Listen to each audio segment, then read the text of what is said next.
So if you watched one of the other videos about retrofitting B&Q bits and pieces, I had to abandon that one. Well, man, it's done, but it's not working properly because basically the kitchen design was buggered up and you can't open the door far enough to, well, watch the video. I'll put a link. Watch the video, you'll know what I'm about. Anyway, right, this one. So, as you just seen, retrofitting a sliding drawer unit.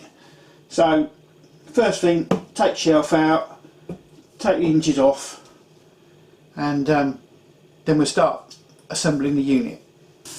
Right, here we go, contents of box. Big cagey thing. 2 sliding units, 2 brackets, some screws and some screws for the 5mm holes.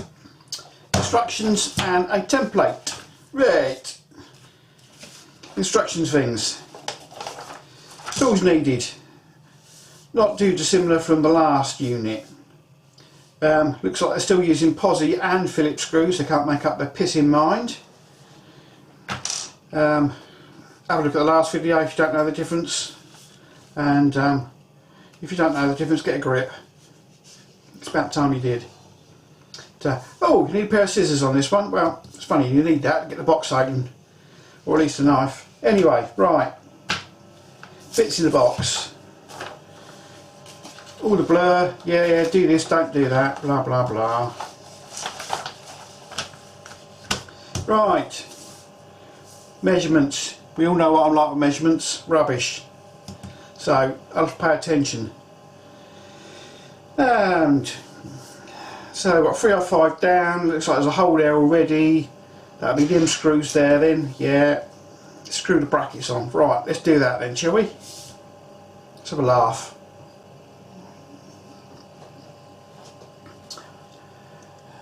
So here we go, the measurements, right, 305 down, 69 in, and you should find a hole that lines up.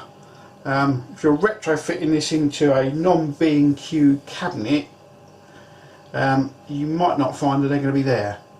I've done that before. It's easy enough, 5mm drill is the size that you need for them. So you just drill the hole in that location. Moving on. This is a side view of the holes that line up in these. So, location on the set here. Bottom row, furthest in this set, so this one here. But I've had this before with the B&Q ones, and B&Q you really need to get a grip because this is stupid with a capital F. If I line that up with the camera, can you see the screw hole? So I know what you're saying. Slide the slider out of the way. You can get it in, but you can't because it only goes one way, and that's its fool's travel, and it's still in the way. So the bottom row of holes practically come impossible to get at directly. Absolutely ridiculous.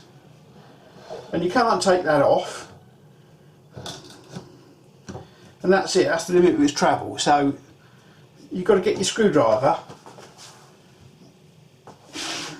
down at an angle to do it up.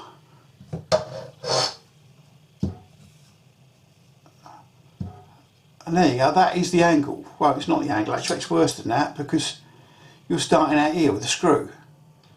So how do you get the screw lined up? Stupid, absolutely stupid.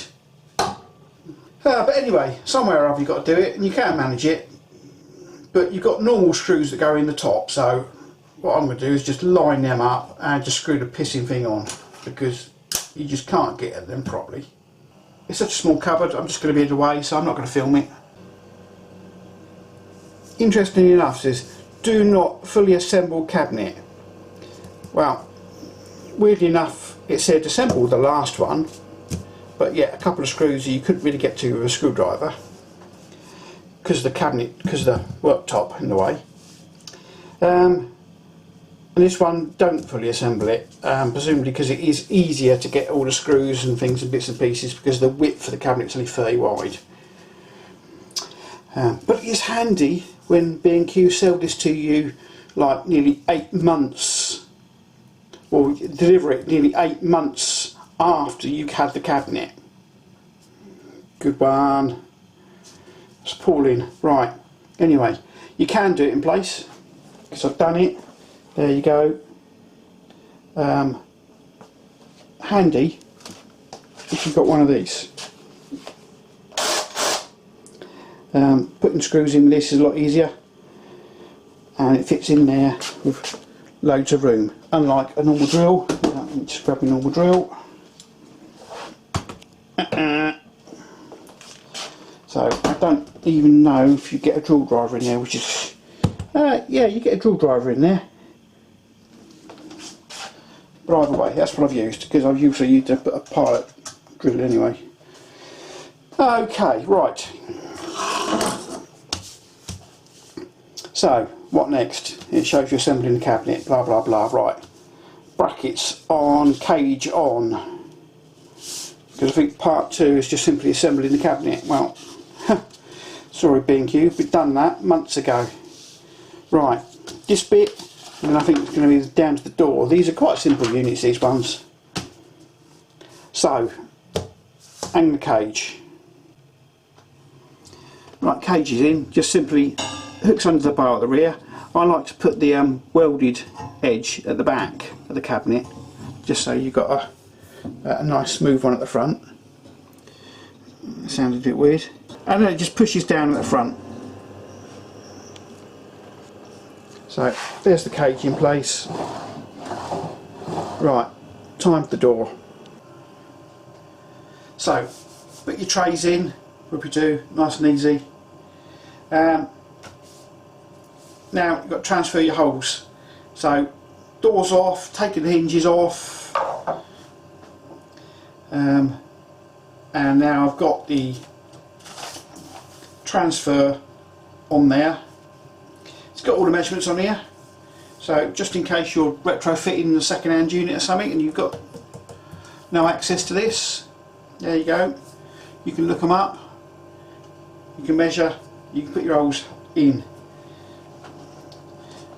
Anyway, right, so I'm just going to braddle these, screw it on.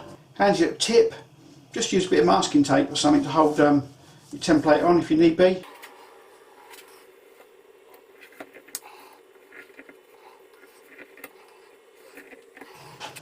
Same again to the top ones.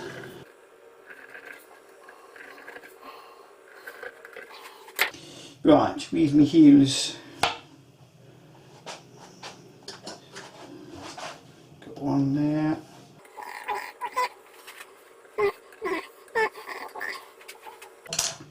Right, again I'm going to just pilot hole these ones.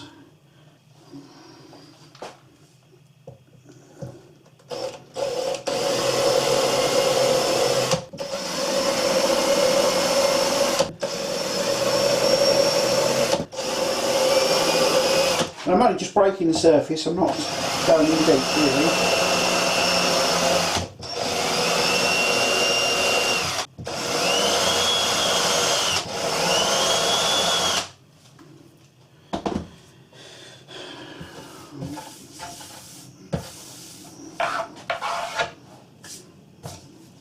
Right. All I'm trying to do is just stop this happening, because this bit naff, it just pulls it up, and you really don't do these screws up that tight. Anyway, enough of this moaning. Let's put brackets on. Make sure I put them on the right way up. Right. So the slot goes upward, like so.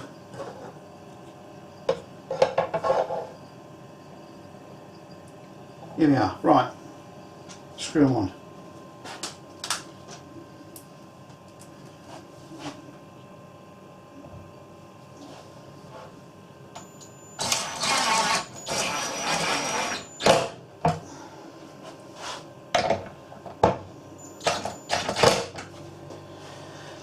if you're using these things, don't go chugga with a screw like this, especially in any materials like MDF or something like that, because you'll just rip them straight out.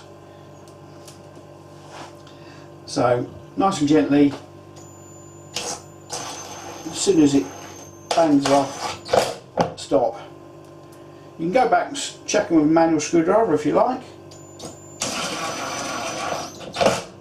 I've been using this thing decades now, so I know how well it works.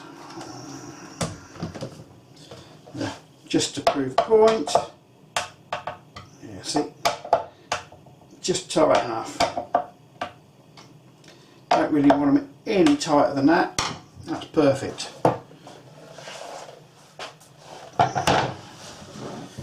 Just like me.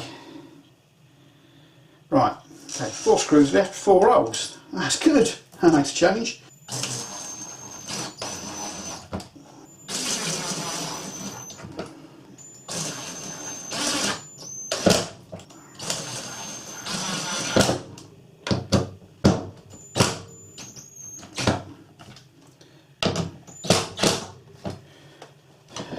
Right, so we've got all them fitted. Now I guess we better hang it. So, in we go. Make sure these screws here, yeah, so you can see what you're doing. These screws are screwed right out, so there's no protrusion at the back. Goes in the middle of the carriage, like so, and slots down. And they move around quite a lot. And the reason for that is so you can adjust the door aperture up and down, blah blah blah blah. So,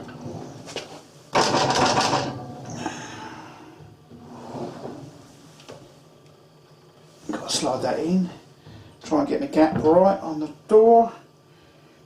It's a little tight at the top. Move it over about 1 mil, I reckon.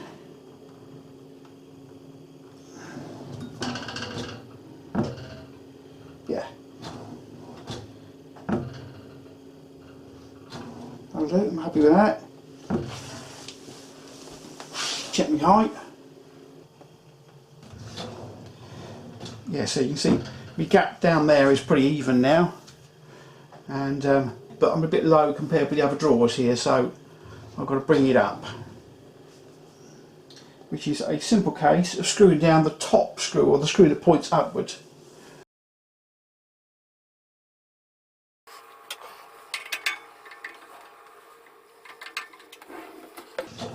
Keep screwing it in. I'm just using the top one, I'm not using the bottom one at the moment.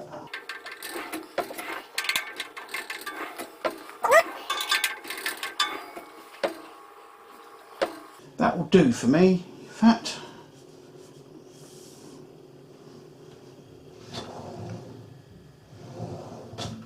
Yeah, so there we go. Still nice and aligned. So now you do up the screw below.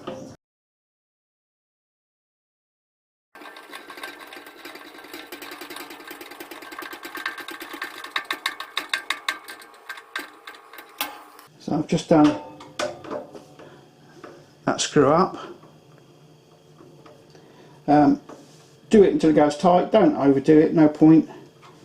I'm just going to make sure that everything still looks right.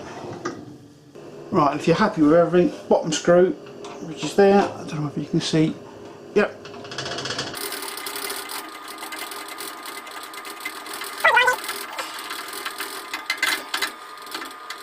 Right, so that one's tight, and then what I do is this one here, I just wind that down, it stops. Don't need to go tight on that, just so it stops, and you should be good to go, all done.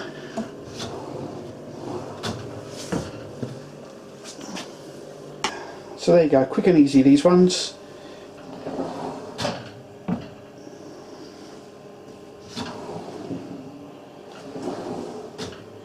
Right, at least something's been accomplished today. Right, I'm going to have to come back another day to sort this one out. Right, so I'll sort that out another day. Right. Okay. On to the next one. Well, the next one we'll probably be sorting that out. I expect I'll probably have, well, I know I'm going to have to come back and sort that out because I can't leave it like that.